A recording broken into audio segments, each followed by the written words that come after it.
We're looking forward to kicking off this year's guest slate and continuing the excellent and insightful conversations with brilliant minds that are helping us to shape the metaverse. A little bit about Mode Maison before we dive in, but Stephen does give a much better description than I ever could. It's the first and only multi-brand retail platform for luxury home goods and the first and only multi-brand retail platform built entirely with digital twins. As always, everything discussed on this podcast is not financial advice and is aimed at educational and entertainment purposes only. So without further ado, let's dive right into what I am sure you will enjoy because I enjoyed it myself, a great conversation with Stephen Gay, the CEO of Mode Maison. The metaverse is emerging as the next big technology platform and promises to be the next frontier for human experiences on the internet. Into the Metaverse covers companies, technologies, and trends that are bringing these promises to life. Join creator and host Jonathan Ross-Friedman, founder and CEO of Supersocial, as he interviews the brilliant minds that are building, shaping, and investing in the Metaverse. All right. So, Stephen, thanks for joining us today. We're excited to dive into everything Mode Maison and in the Metaverse for the luxury goods, the luxury home fashion market. But before we do, just love to know a little bit about your background, how you came to be the CEO of Mode Maison. Yeah, thanks so much for having me. I have a pretty, different background than the majority of people in the quote-unquote metaverse space or the kind of digitization space, so to speak. I actually come from the luxury fashion space. So I was actually pulled out of college a little bit early to go be the youngest ever concept designer for Ralph Lauren Purple Label. And so it was a pretty awesome experience. I was able to actually work with Ralph himself and design, the kind of the global concepts for the luxury business. So I don't know how I was in that position, but it was really fun. I learned a lot.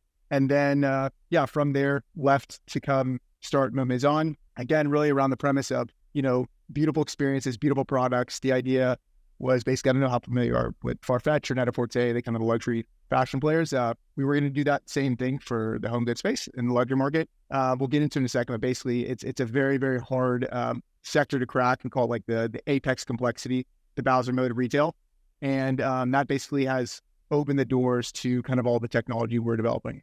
Awesome. Thanks for that. So getting right into it, our favorite first question that I'm fortunate to be back on the podcast to ask to more great people, since Jan and I started into the metaverse 2.5 years ago, we've asked this to pretty much every guest, I think, which we keep trying to build a consensus around just what the metaverse is as a concept, as a platform, as a base of technologies, but as a company with the first and only multi-brand retail platform built entirely with digital twins. What is your definition of the metaverse today? Maybe how has it evolved over the last couple of years as you've built the company? And where do you think you can go with the metaverse, being kind of a leader in the luxury fashion side of metaverse? Yeah, so this is a question that I initially hated. I was like, oh my gosh, they asked the hardest question up front, but I've actually come to love it. So basically the metaverse to us, we use different words for it. I don't think really anybody has latched on because again, within the gaming space, they use metaverse. Within the crypto space, sometimes they use metaverse or Web3, but in retail space, for some reason, it's been a bit of a dirty word, honestly. And we're trying to basically expand the word to the space. But essentially, whatever word you give it, the metaverse to us is basically an interconnect web of digitized systems, products, processes, experiences, and basically just capabilities, full stop.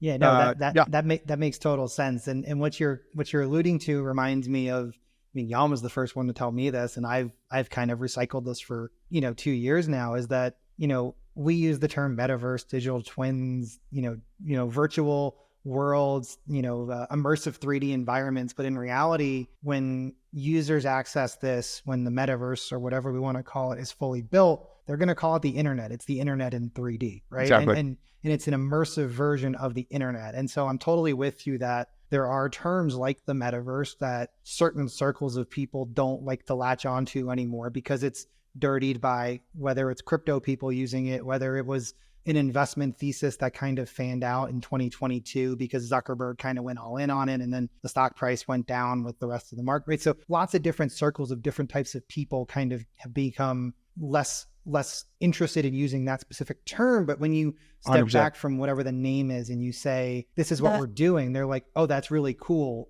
right? And I think that's exactly what you're describing. 1000% agree.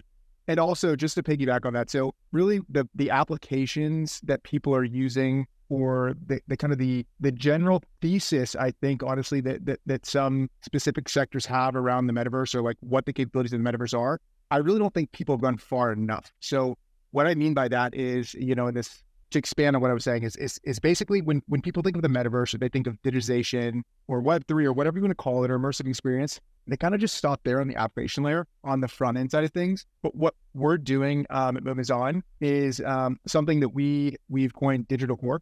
And so DigitalCore spans retail, it can span sites. I mean, DigitalCore is the base framework for digitization, can really span, it's really industry agnostic. And so what DigitalCore is essentially is, imagine a world where the entire PLM is entirely digitized. So that product lifecycle management. So all the way from like the back end side of things, think design and production, all the way to the front end side of the house, think front end user experience, and even things like generative retail. If you take the approach of digitizing assets like at their core in a standardized way, and you do it at levels that can essentially work across the entire PLM, well, then what you set up is this new world where you take this super convoluted, complex product lifecycle management or value chain, and you effectively collapse it down to basically a two-dimensional kind of flat surface. And so that's what we get super, super excited about. And so when people talk about the metaverse, within whatever context, I think that they typically are thinking within the confines of like VR, AR, immersive experience. But again, we really think about that in terms of the asset and what that enables for brands. Again, simulation and all these things that we get super excited about. And I know people get excited about in a lot of other spaces. It's just, that's what we're trying to basically bring into the retail space. And this is going to sound crazy, and you'll probably think I'm crazy later on this call, but there's so much connectivity to things like the Human Genome Project and just so many disparate kind of fields. And that's what I think is the most exciting thing, is making all those different connections to things that I don't think people really are really thinking about yet. Well, I wouldn't have linked luxury chairs and couches to the Human Genome Project, but excited I wouldn't to have get either. into that. Trust me. Yeah. Exactly to your point also, I totally agree that a lot of the conversation does get lost at the consumer access, the consumer interface level of these metaverse platforms, right? They think of Roblox, they think of Fortnite, they think of VR and AR glasses.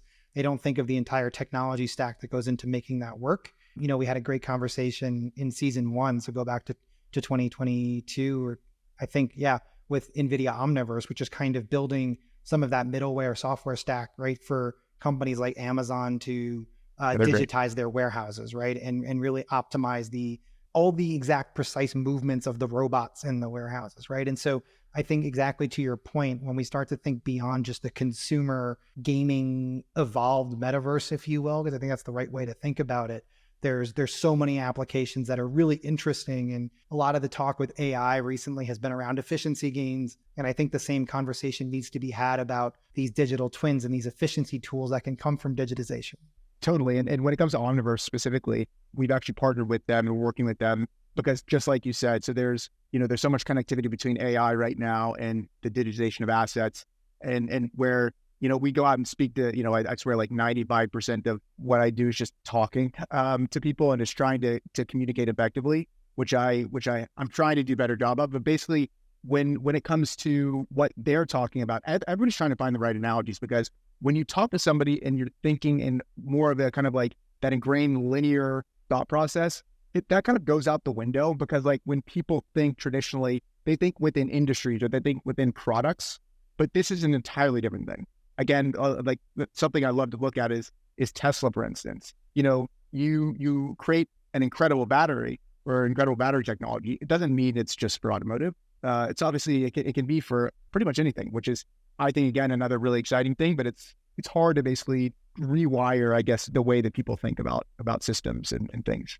Absolutely. I'll make sure to share that comment with all my, I have a lot of, network of friends of people that are huge into Tesla. So I'll make sure to share that with them. Sure, they'll love that. But moving on, as we were chatting before we started recording, I moved to Denver a little over a year ago. So I'm well versed in the less than stellar shopping experience for furniture and home goods. It's recently we were trying to buy some new pieces, and it felt like, pulling teeth out, trying to find the right thing on the internet. So kind of just specifically to your solution at Mode Maison, why are digital twins in your technology stack so essential to improving that consumer experience in the shopping? and really what differentiates your technology from others in the space that might be trying to do similar things. Yeah. So when it comes to home goods, to give a bit of background, so before I moved over to the dark side, as I like to call it, into the luxury fashion space, I grew up in the kind of the luxury home or the interiors and architecture world. So my, I guess, familial business is they import European monumental, like, proclaimed building materials. So think of like these beautiful chapels, and they'll deconstruct them in really beautiful villages in France, for instance, and then reconstruct them in the US. And I always kind of joke that that's probably not a very friendly business when it comes to, like, the French people were like, you're taking my chapel. But anyway, long story short, I grew up actually going to the middle of nowhere. I was taken out of school at like elementary school, for instance, and would go to these stone yards in the middle of nowhere for like a week. And I was always being taken out of school. And at the time I detested it. Oh my gosh. It was so, you're around a lot of old people selling old stone. And I could, I was so over it. But now looking back, it's pretty, I guess, formative in kind of what we're doing. And so when I was at Ralph, kind of fast forward a little bit, I was at Ralph and I was, constantly on sites like Net-a-Porter, Mr. Porter, Farfetch, constantly sourcing. And at the same time, I was buying a couple pieces for my apartment in New York. And, the thought was like, oh, there's surely this for, the same thing as the fashion space for the home good space. And I'll say you the time, but basically there's not. So what ended up happening was I got a list of about 10 different showrooms, ended up going to the first one. Somehow I got in, I walked in, I loved this sofa, and was basically just saying, this is it. Tried to, get a credit card and purchase the sofa, and was asked for my ASID, or my trade architecture association number, which they're basically both trade affiliated organizations. And I'm neither an interior designer or an architect, like an affiliated one, or not even affiliated. I'm neither. But they basically disallowed me from actually purchasing the item. So I was actually kicked out. And I went from super excited to, oh my gosh, did I get kicked out of a showroom? So anyway, I went to all 10 different showrooms, was never able to buy a sofa. And so I, started really digging into the problem. And there's it's this industry specifically, again, I feel like I've been around this industry so much that it's just such a dinosaur industry, so to speak. Like, it is literally the last bastion of luxury to go online. Again, I always kind of jokingly say it's the Bowser mode of basically retail. But I started thinking, like, how do we solve this problem? And when you really start to get embedded into the problem set, it's really unlike any other. So when it comes to fashion, for instance, you might have a shirt that comes in red, white, and blue. But when it comes to home goods, you have a product that A, is inherently large, B, is inherently expensive, and then you tack on luxury on top of that, it's even more expensive. And then you have a product that, in fashion it might come in red, white, and blue, but in home goods, as you know, you are talking like 17 linens, 13 suedes, 45 cottons, 4 metals, 7 woods. And so you start to multiply that up. And on average, each one of our products has around 2,500 SKUs. I mean, we're talking astronomical numbers. Like, if Amazon basically wanted to do this, we're talking numbers where they wouldn't even be able to complete a single brand in terms of actually producing that amount of product to be able to show it online. Again, let alone say, like, the production capacity wouldn't even be able to hold up. And so the challenge was around, one last thing is the kicker is that in home goods, especially in luxury home goods, the product is made to order. So as I'm sure you know this, like, when you're going to the store, you want to see the sofa or whatever. They're like, oh no, we actually don't have that sofa. And it's not even a simple change from like a 2-seat to a 3-seat. It's like, oh no, we have this idea of this sofa. We've actually been around for maybe even some cases 100 years, but we never actually produced it because, we're only obviously manufacturing if we have a purchase order. So it's just such a crazy thing to think about. And so there obviously had to be a new way to even think about this, to have a fighting chance of being able to create or recreate kind of something like Net-a-Porter with all this beautiful content. And so we started really digging into the technology behind it. We didn't think that the technology existed, 5 years ago, and that there needed to be a ton of updates and basically breakthroughs on the science side. And so the last 5 years is where we've basically been spending our time is in kind of like on the advanced R&D side of things. And today you can now buy your own branded stuff. And I think you have one partner using your technology. Is that correct? So we actually have a whole bunch of, so I guess there's 2 core businesses to Mode Maison. So there's Mode Maison platform. And then we have an independent research lab called Mode Maison Labs. And so Mode Maison Labs actually develops all the underlying technology that powers Mode Maison. And so we've signed up with over 35 plus luxury home goods brands from around the world for our platform. And these are brands that have never gone online before. Some of these brands are, doing over $1 billion in annual revenue. So very, very large brands. But again, it's even crazy to think about. There's zero online transactable site. They're entirely offline. They're not digitized. And again, it's not like they don't know or don't want to go online. They would very much like to go online, but it's just really, really hard for them. But then when it comes to Mode Maison's, Mode Maison Labs, we have been licensing a lot of that technology the last quarter, half of last year, with some of the largest retail companies and technology companies around the world. And that encompasses the entire end pipeline and infrastructure that we've been developing. So like scanning technologies, automation pipelines. We're building neural rendering engines right now. So a lot of fun stuff. So yeah, I mean, it's really interesting to see, how you identified this niche, this opportunity, and then said it's not enough to just build the interface on the user side. We have to build the end-to-end platform because, exactly as you said, it's kind of the dinosaur industry. It's companies that want to digitize but don't know how, and they need someone to hold their hand along the way. It's really the kind of story you're telling. And, it's not too dissimilar to stories you hear in other industries. There's things that are high tech. There's things that have made this transition to immersive experiences. And then there's industries that just without help can never figure it out.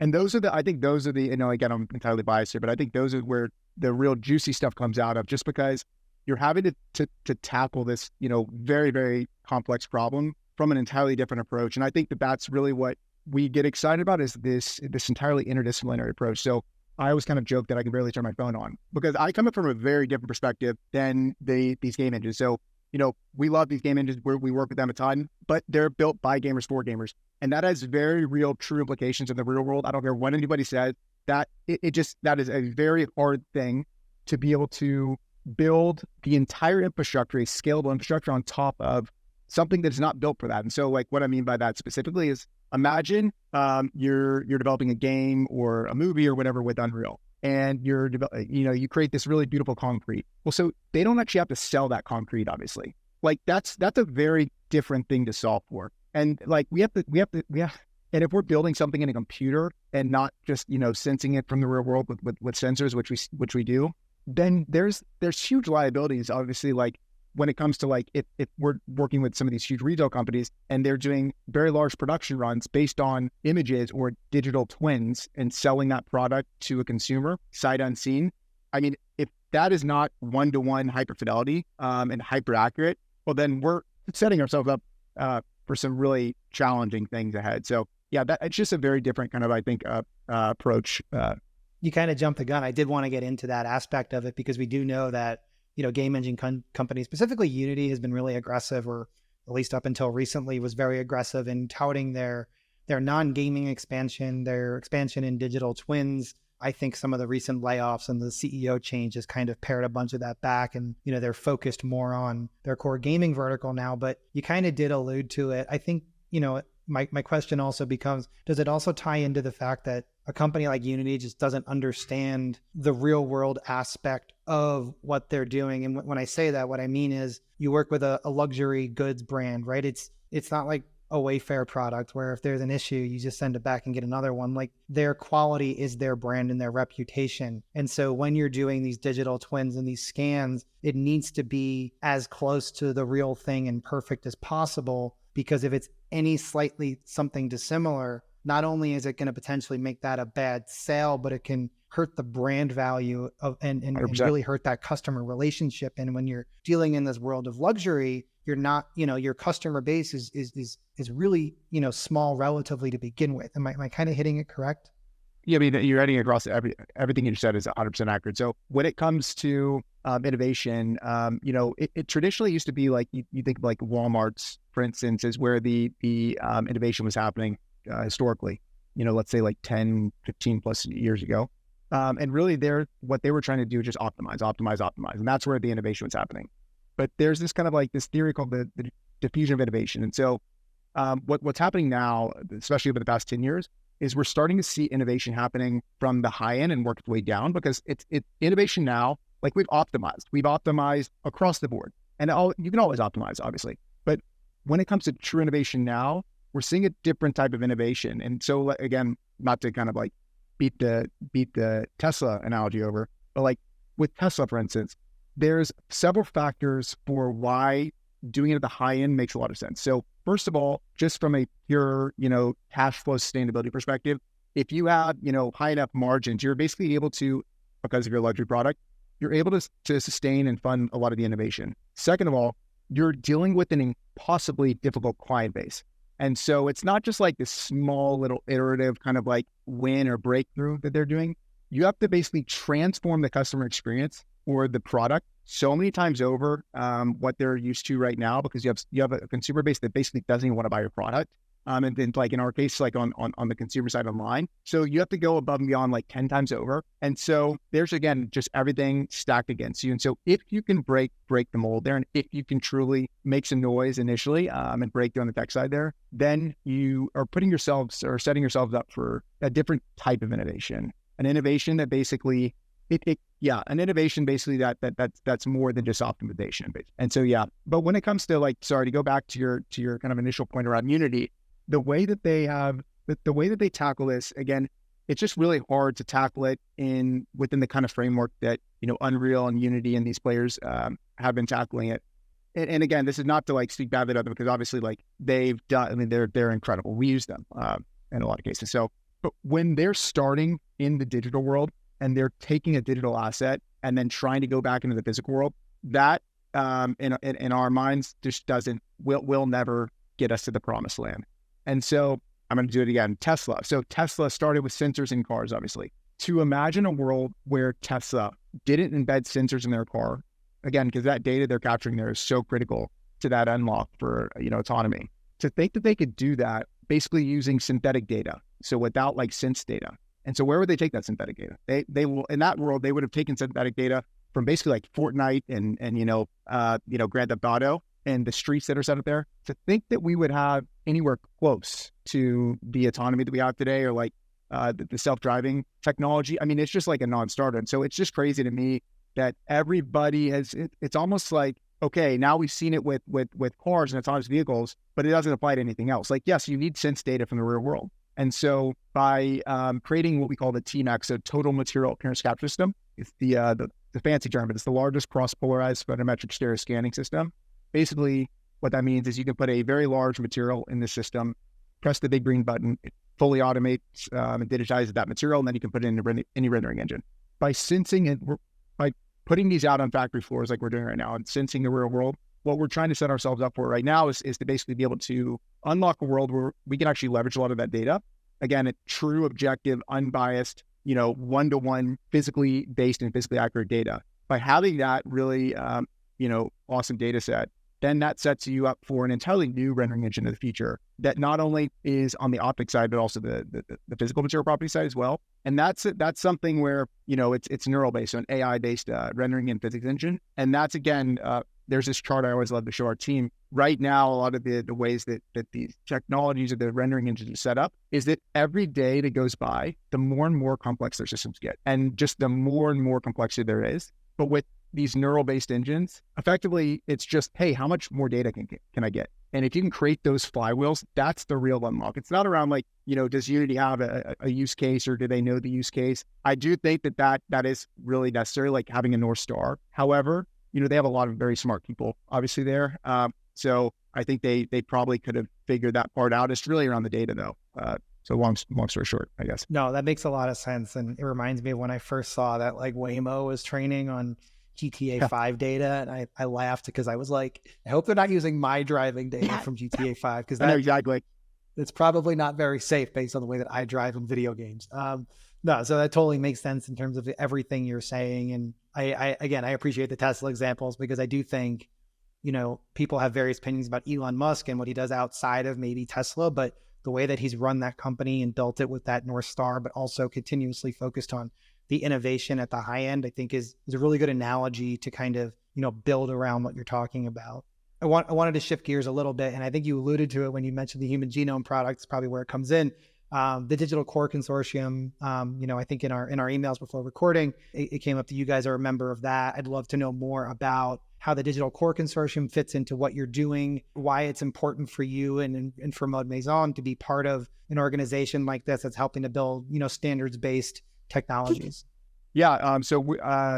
The DigitalCore Consortium, essentially this group, and it's just this new way of thinking around materials. And to kind of, before I go into that, we view materials and digital materials as basically the driving force into the future. So what I mean by that is like digitization, we think is going to be unlocked through materials. The question I always ask scientists, our team, is that, right? Like, again, I take a very stupid approach because I come at it from a very different perspective. So maybe 1 out of every 1,000 of my questions might be like, oh, they're actually able to respond to. Usually they just like, I don't even know how to respond. But the question I asked was, okay, you take a plank of wood. Is that a material, or is that geometry? Is that a 3D model? And it's a question that everybody has to think about because, well, it's both. And that's kind of what I was getting at. And it is both. And so with that kind of same framework for thinking about materials or geometry, the future is going to be where you're not having to distinguish between a model or a material, and they're one and the same thing, and especially when simulation comes into play.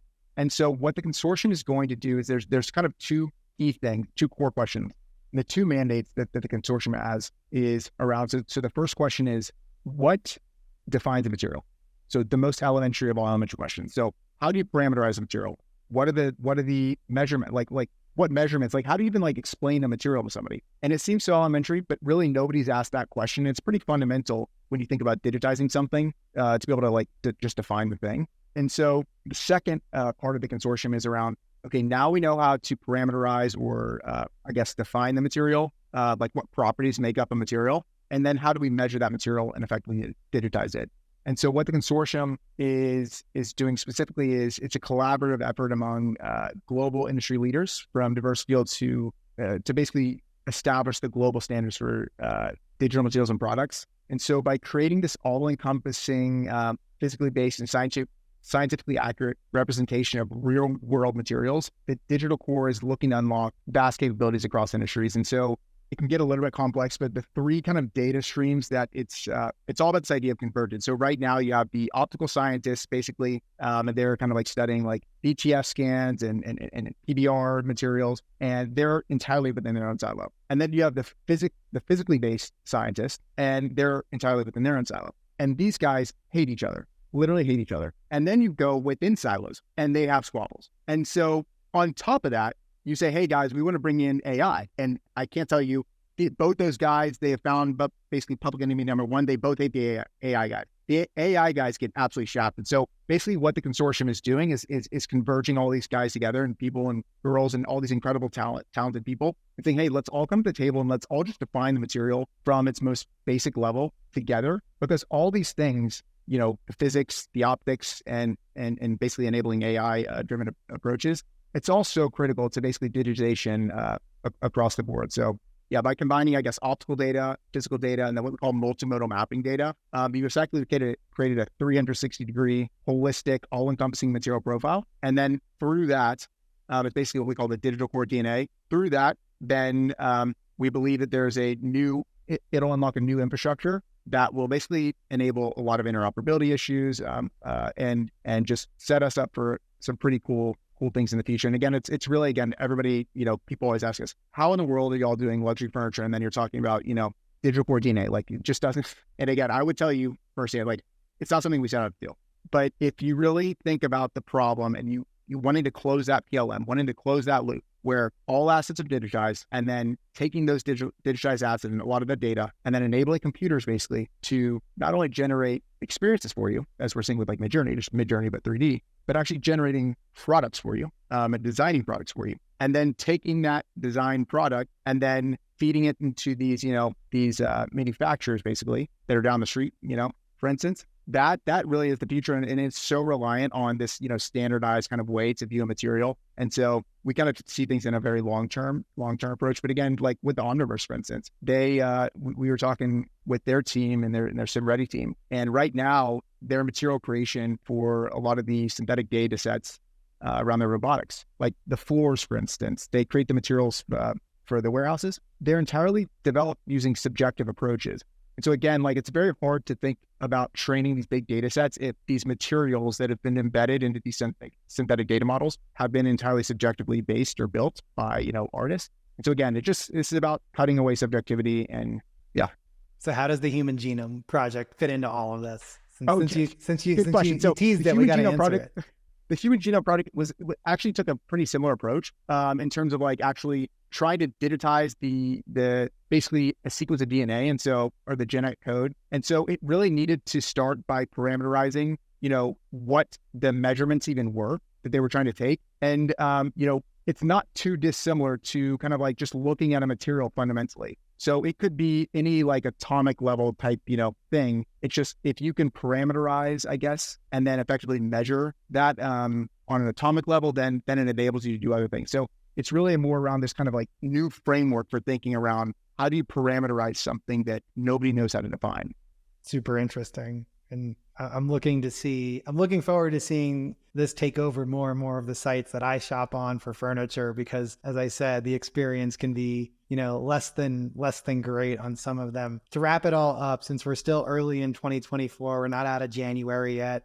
It's still prediction season where everyone gets to make a fool of themselves. That's okay. I already did it because I did a year ahead episode with Jan at the end of 23. And I think I'm already wrong on a few of the things. We're not even a month into the year, but do you have any one big prediction you'd like to make for the metaverse in 2024 as it relates to luxury home goods or just overall? Because, as I said, we love to put you on the spot, and yes, we will keep score and come back to you, at the end of the year. I love it. No, yeah, definitely. So in 2024, I think we're going to see a lot of what we've seen play out last year when it comes to, generative AI. We're going to, I think, see a lot of that more within the 3D space. And I think that's doesn't take a genius, I guess, to say that. But then where I will kind of lean into is that, when it comes to things like Midjourney, for instance, there's a very large, there's much to be desired for a brand, for instance, because while it's generating these really beautiful scenes and products, so to speak, all those products that it's generating in these beautiful images, you can't generate real products from a real brand. And so I think we're going to see pretty quickly integration of 3D digital materials and generative AI, generative scene development, for instance, where brands are going to be able to start to actually play around with that. Now, when it comes to the implications around the ethical implications, that's definitely not for me to decide, it's a hard one, but that's where I think that 2024 is going to be big on. Yeah, we definitely don't have to go down the rabbit hole of AI ethics at this point. It's probably going to take at least an hour and probably more than that. Stephen, yes. Appreciate the time, appreciate the conversation. This has been wonderful. I've learned a lot about your company and just how you're thinking about going after this market and how you're applying digital technologies to, exactly as you described it, a dinosaur industry. Thanks so much. Thank you so much for listening to this week's episode of Into the Metaverse. We hope you learned a lot and explored new aspects of the metaverse.